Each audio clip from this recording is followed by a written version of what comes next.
Timming it up, the Tam Panda. Sorry. Movie reviews, movie and reviews, movie and TV reviews with Chrissy and Tammie. Chrissy and Tammie. Movie reviews, and scripted TV shows. Yeah. Hello. Welcome back to my channel. Thank you. Thank you for joining today on this great special occasion where we are going to talk about important things called the Umbrella Academy. I just watched it. I just watched the first 2 seasons. So I just wanted to talk about it. Where's Tammie? Tammie! Hello! Welcome back. 'Tis today that we are talking about a show. We watched both of the seasons on Netflix and we really enjoyed it, so let's get in. Or did we? Did we enjoy it? Maybe we didn't. Maybe we didn't. Okay. The suspense. So for those of you who have not seen it, please exit stage left. Or right, if wherever you are, where the door is, exit there. And because we are going to be talking about spoilers to come. Okay, so let's just dive in here, bud. Let's get it going. Is that good with you, Tim? It's good with her. Okay, I don't want to go into full detail about every single episode, so I will just give a brief overview of the seasons. Okay, so the first season, it starts off that these beautiful babies are born out of nowhere because these women just get pregnant and boop, there's a baby. And you know what? They just got pregnant in one day. In one day, there was just the whole 9 months happened in one day. And maybe even it was immediately, actually. It wasn't even a full day. It was more maybe 1 to 5 minutes, pregnancy and then delivery. So that was a weird, incident that happened. And apparently it happened to 43 women. And then this billionaire guy, Hargreaves. Anyway, that billionaire guy, he's like, hey, I'm gonna buy your babies. And some of them were like, yeah, okay, I didn't want a baby. I didn't want a baby. Which is understandable because it just came out of nowhere, Somebody would call it, God's blessing. Some people would just call it a curse. And there you go. So he gained 7 out of the 43, I think. I think it's 43. Maybe 42. Anyway. So then he raises them in his beautiful home, but actually he does not like children, so he really doesn't train them. Right? He just trains them to be super people. Because they have powers. They have special abilities. So did we meet all of them? Yeah, we did. We eventually did. Okay, so we are introduced to Klaus. First, is he the first one? Doesn't matter the order. And Klaus, he's drunk. I loved him. I absolutely adored him. And I started off, he's drunk. Oh yeah, but I loved him. No, okay. But he was really fun and charismatic character, so I really liked Klaus. I love Klaus, actually. I love Klaus. Okay. And then we meet Luther on the moon. Already, I don't like Luther. That was a trip. Okay. So Luther, when he got up on the moon, and then you just see his back. It's I don't even know. He just looks ridiculous. Oh my god. And that's revealed later. But anyway, and then we meet Addison. Addison can manipulate or do some mind control from people. And then we have Diego. What is his power? He throws knives. Okay. And then Five disappeared and never heard from him again because he can manipulate time and time jump and just jump through teleportation basically. And then Ben, who was number 6. And he died, tragically, apparently, on a mission, but we don't know what the mission is. I don't know, I don't remember. Oh, it was never touched on. So, yeah, but he had, tentacle octopus powers that, split people in half. So, very, very deadly. I wonder who got him. And then Vanya. Vanya is, oh yeah, that one. Who doesn't matter. Wink, wink. That was a bad wink. Wink, okay. So, Vanya is the forgotten child. Hence why I forgot her. So, she is apparently ordinary, and then she plays violin, and she had a horrible childhood. The end of her story. So we think. Okay, so highlights from this season 1. Mary J. Blige is in this. What? I didn't even know she was in this. I really honestly did not know. Okay, Mary.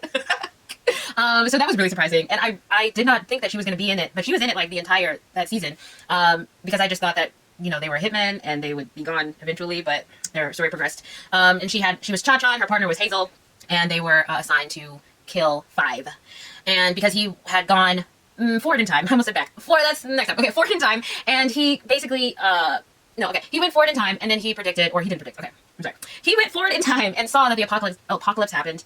Okay. He went forward in time and he saw the apocalypse, and basically all of his family was dead, and then he had to go through it because he didn't know how to control his powers or how he got there. So basically he was stuck there for however many years, 30, 40 something. And then he eventually came back after he had got together with a commission, I think the group's name is. I think it's Commission. But yeah, so Mary J. Blige's character was basically, I really didn't like her. I really didn't like her. And like at first I was just shocked to see her in the show, and then I was kind of like, oh, she's still here. And then as the episode went on, I was like, when are they gonna leave? When are they gonna get killed? I was done. And they never did. Like, God, it was so annoying. She was just annoying. I didn't enjoy her character. It was a weird character. And maybe she might have been falling for her partner, but her partner was falling for her partner fell for this lady who owned the donut shop, Agnes. And so they were like going to elope and stuff, which I think that they did successfully. Good for them. But she almost killed her. And I was just like, what's wrong with you? You're sad. You're a sad person, and I don't like you. So, because you're just like, they both got orders to kill each other, and then they're like, had a come to Jesus moment, whatever, and was like, no, I'm not gonna kill you. I mean, we've been partners forever, blah, blah, blah. But then after that, she just went off the wall because he was gonna go and be happy. And I'm just like, okay, you're sad. So another weird relationship was Luther and Allison. What in the what? What in the what? What in the what? So Luther and Allison are not brother and sister, but also they grew up together as brother and sister. So it's kind of like a flowers in the attic kind of situation. But I guess that they can get away with it because they're different races.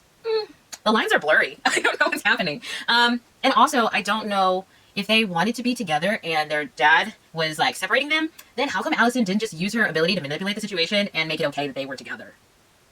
Like, I understand, you aren't thinking about that when you're like younger, but also when you grow up, doesn't that cross your mind at some point? I don't know, just a theory, just like a thought that I had. But their relationship was really weird. They had a weird, hiding spot that they went to, and they had this weird interaction and chemistry. It was just weird. And then also he's just like this ape gorilla guy, because I don't even know what like his deal was before, what his powers were before, because it didn't seem like he had anything special about it before. I don't know. But he was the only one left to go on the missions, and then he went on a mission, and then he got, basically he got killed, and then the dad injected some special serum, and now he is an ape man, and with like bulging, grotesque. I just want to say it was grotesque. Every time he came on screen, I was like, no, Luther, no. Yeah. So it just wasn't. It wasn't cute, and I didn't enjoy it. I did not enjoy him.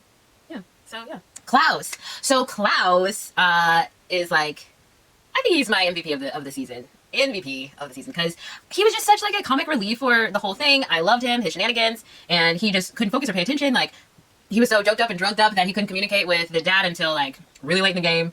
And then finally finding out that Vanya has powers, like he was just late. He was just late the whole time. Then he got kidnapped by Mary J. Blige and her partner. And then he was talking to the dead. I love his interaction with Ben, the ghost brother, and yeah, he's fun. He's a fun time. He's a fun guy, and I really like him. Oh yeah, and he was just like doing the most. He was selling all the stuff. He kept asking for Diego to give him rides everywhere. It was hilarious. But then out of nowhere, out of somewhere, but after he escaped the kidnapping, he accidentally opened the briefcase thing that takes you through time, and he went back in time, I think to the Vietnam War. Then he met this guy, fell in love, then the guy died, and then he came back, and he was just messed up, and he was really sad, and I was like, where's the joy, Klaus? Where's the joy? It was just this arc, like, even though his story was sad to begin with, but he just like made it so funny, but then after he came back from time traveling with the Dave situation, then he was just sad, and then he was just like a sad lump, and I was sad that he was a sad lump. I mean, his characteristics of, like jovial and shenanigans, whatever, were still, coming through, but also, I don't know, I just didn't want that for him, I just didn't want it for him. I just wasn't about it, that's all, that's it. So also Five was one of my favorite characters as well, because Five is hilarious. Five is a ruthless little prick, and he's really funny, and he was really rude to everybody, and it was just really fun and delightful, because I mean, some of those the characters are just like making dumb decisions all the time, and it's just kind of like frustrating. So, you know, sometimes it's just nice to have this little kid in like boy shorts and telling the adults like it is. Just telling the adults like it is, and it's nice. He was really hilarious. He was funny, and I just really enjoyed that he had this whole thing that he was older than everybody and he was really cranky. He was just a cranky old man in a tiny teenage body, and it was just hilarious. And he okay, so we find out eventually. No, okay, so we find out while he was in the before times or after times, whatever. When he was in the future, he was supposedly married, and slowly, like, he starts talking about, I think his wife's name's Dolores, his wife, and we meet her. Where did he go? I think he was running from Mary J. Blige and her partner, and in a department store, and then he like comes up on the mannequins and he's like, I really missed you, Dolores. And he was like, oh my god. And it's hilarious because he was talking to Klaus, I think, about how he knew what love was, and he had been in a committed relationship and for some odd years, whatever, and it's just hilarious. Then it turned out to be the mannequin, and it was just really fun. Yeah, I liked that a lot. It was cute. It was cute. Okay, then finally we are following Vanya and Addison. Actually, Addison is reaching out to Vanya in like a clumsy way sometimes, but the effort is there, and to build a relationship with her sister. But also this random guy comes along, Leonard, and he is like, I see you. And you know what? Nobody's ever seen her before. Nobody. And so, you know what? I'm in love with you, Leonard. This is happening. Yeah, anyway. So he is just being really attentive. I think that their whole relationship kind of developed out of nowhere, but also it makes sense that she was, you know, kind of just like latching onto him like a lost puppy because she was a lost puppy. But it was really weird because he basically came over for a violin lesson, and then he was like, I'm really not interested in playing violin. Hey, you want to go on a date and get some dinner with me? And then she's like, nah, bruh. And then he's like, well, if you change your mind, I own a woodworking shop and you can come by anytime. And then all of a sudden, I guess she gets in a fight with Addison, and then she's like, well, I'm gonna hit homeboy up, and I'm gonna go over there to this woodworking shop and fall in love with this man. And so she does. And it's a weird situation. But, you know, whatever. I guess it works. I guess they were in love, whatever. Not really, because he manipulated everything. And it turns out that he is the villain of the season, and he has brainwashed Vanya, well, just manipulated her, I guess. Yeah. And to, well, basically he was trying to make sure that, wow, my light is fading. Okay, wait, hold on. Sorry, I had to go get another light. I have been using my lights a lot today because I have been self-taping some auditions, so sorry about that. Light change. Probably looks really different, but we move on. We soldier on. Okay, what was I talking about? Okay, so, Vanya and Leonard. Okay, so Vanya and Leonard have this like weird connection. She's in love with him after, you know, 3 days or something crazy. And then, you know, they go off into the woods together. They go off into a cabin in the woods. Does anybody else like, is there red flags going off for anybody else? Just me? Okay, cool. So she's alone in the woods with him, but also she is like the most powerful out of all of them, so I guess it's fine. But she kind of doesn't know that she's the most powerful because she didn't know that she had powers until Leonard manipulated her and was like, honey boo, you special. You is special. You is kind. You is smart. You is important. And you know what? She was like, me? Vanya.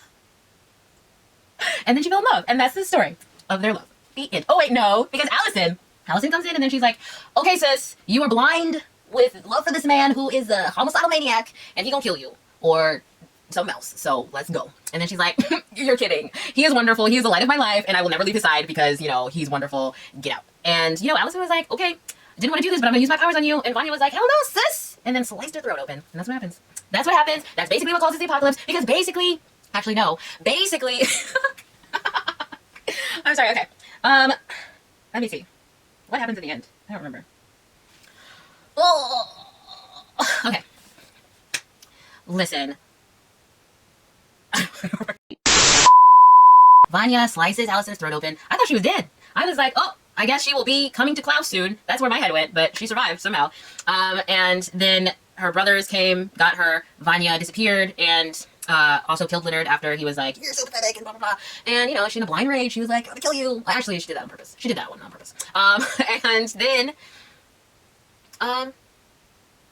okay, yeah. Then she learns about her past. She learns that Pago had something to do with it. She killed Pago. You know, Luther tried to lock her up. She was like, well, she talked to her, like, younger self. Her younger self is so cute. I love that little girl. She's so cute. And she was like, but we are powerful. It was kind of like a, what's his name?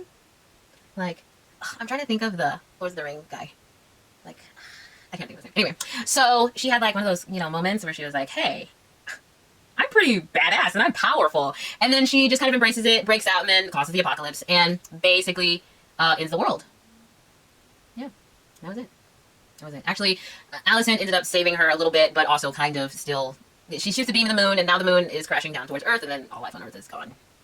So, yeah. But at the very end, 5 has everybody hold hands, and they just try to jump back through time, even though the first time he jumped forward in time was when, you know, he got stuck there for decades, and now he's gonna do it with like 5 other people. Okay, that's gonna work. It didn't.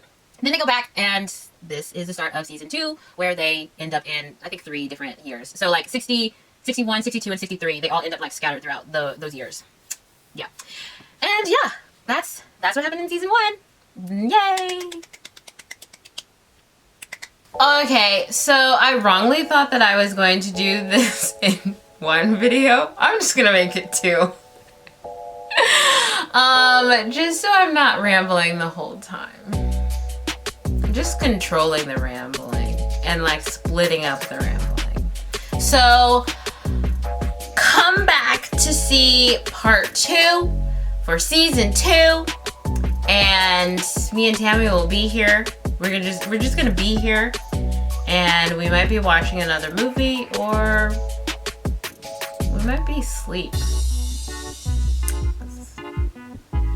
We like sleeping. So in the comments below, let me know what were your highlights of season 1, and maybe your lowlights. Maybe you were kind of like Luther. Ah, no! Just like me. Let me know. Thank you so much for watching. Please like, share, and subscribe if your heart moves you so. And we will see you next time.